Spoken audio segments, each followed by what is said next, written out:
നിഷ്കമ്പേ നിത്യപൂർണേ നിരവധി പരമാനന്ദപീയൂഷരൂപേ നിർലീനാനേകമുക്താവലി സുഭഗതമേ നിർമ്മലബ്രഹ്മസിന്ധോ കല്ലോലോല്ലാസതുല്യം ഖലു വിമലതരം സത്വം ആഹുസ്തധാത്മാ കസ്മാന്നോ നിഷ്കളസ്ത്വം സകള ഇതി വച ത്വത്കലാസ്വേവ ഭൂമൻ.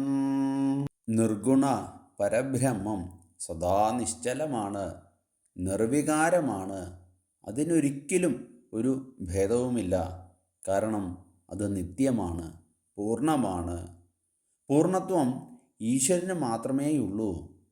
16 കലകളാണ് പൂർണ്ണം. ആ 16 കലകളും പൂർണ്ണമായുള്ളത് പരബ്രഹ്മത്തിന് മാത്രമാണ്. ശ്രീകൃഷ്ണൻ പരബ്രഹ്മവുമാണല്ലോ. അതാണല്ലോ കവി ഗുരുവായൂരപ്പനെ നിത്യപൂർണേ എന്ന് സ്തുതിച്ചത്. ശ്രീകൃഷ്ണൻ പൂർണ്ണാവതാരമാണ്.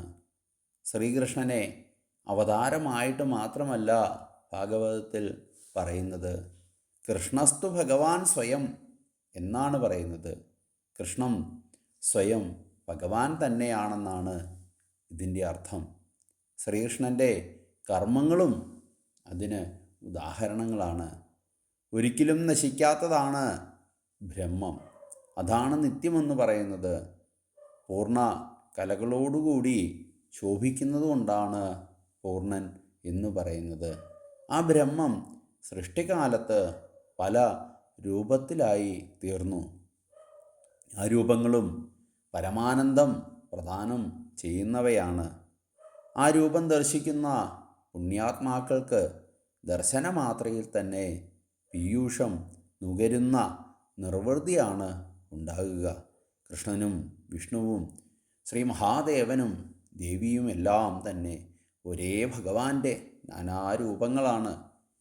ഈ ദേവീദേവന്മാരെല്ലാം തന്നെ നിഷ്കളങ്കരാണ്. ബ്രഹ്മമാകുന്ന ജലത്തിലെ കല്ലോല തരംഗങ്ങളാണ്. എല്ലാ ദേവന്മാരും ആത്മാക്കളും ജലനിധിയിലെ കല്ലോലങ്ങളായി ഉല്ലസിച്ച് കഴിയുകയാണ്. ഒടുവിൽ എല്ലാം ജലധിയിൽ ലയിക്കുന്നു.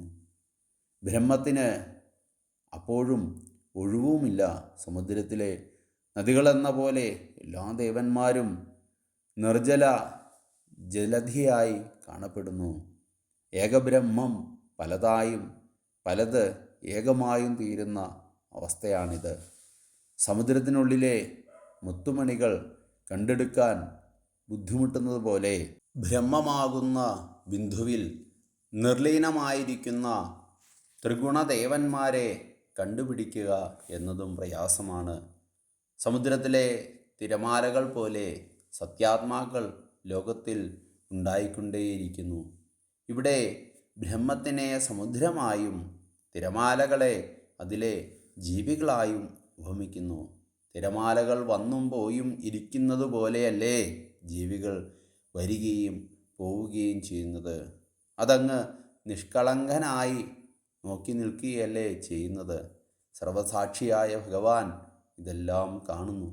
എന്നാൽ അങ്ങേ അധികമാരും ശരിക്കറിയുന്നില്ല. അങ്ങയുടെ അംശാവതാരമായ ദേവന്മാരെയാണ് മനുഷ്യർ ഈശ്വരനായി പൂജിച്ച് ആരാധിക്കുന്നത്. ഏതു ദേവനെ പൂജിച്ചാലും അതിൻ്റെ ഫലം താനാണ് കൊടുക്കുന്നതെന്ന് കൃഷ്ണൻ ഗീതയിൽ ബോധിപ്പിക്കുന്നുണ്ട്. യോ യോ യാം യാം തനും ഭക്ത ശ്രദ്ധയാർച്ചിതുമിച്ഛതി തസ്യ തസ്യാചലം ശ്രദ്ധാം താമേവ വിദധാമ്യഹം എന്നാണ്. ഏതൊരു ഭക്തൻ ഏതേതു വിഗ്രഹത്തെ വിശ്വാസത്തോടെ ഉപാസിക്കുന്നുവോ അതത് ഭക്തന് അതത് ദേവന്മാരിൽ ഉറച്ച ശ്രദ്ധയെ ഞാൻ കൊടുക്കുന്നു. അതിനുള്ള ഫലം ആ ദേവതയിൽ നിന്ന് അവന് കിട്ടുന്നു. അത് താനാണ് കൊടുക്കുന്നതെന്ന് അവൻ അറിയുന്നില്ല. എന്നാൽ ജ്ഞാനികൾ അതറിയുന്നു. അജ്ഞാനികൾ അതറിയുന്നുമില്ല. അങ്ങ് സർവവ്യാപിയും പരമ കാരുണികനുമായ ദേവനാണെന്നും മറ്റു ദേവന്മാർ അങ്ങയുടെ അവതാരങ്ങളാണെന്നും ജ്ഞാനികൾ അറിയുന്നു. അതിനാൽ അവർ അങ്ങയെ സർവാത്മന ആശ്രയിച്ച് സേവിക്കുന്നു. ഞാനും അങ്ങയെ തന്നെ ആശ്രയിക്കുന്നു. സത്യസ്വരൂപനും പൂർണ്ണനും നിഷ്കളങ്കനും സർവവ്യാപിയും എല്ലാത്തിനും പരമ കാരിഗണനുമായ ഹേ ഗുരുവായൂരപ്പ, ഞാൻ രോഗനിവാരണത്തിന് അങ്ങയെ സേവിക്കാൻ തയ്യാറാണ് എന്നാണ് മേൽപ്പത്തൂർ ഈ ശ്ലോകത്തിലൂടെ പ്രാർത്ഥിക്കുന്നത്.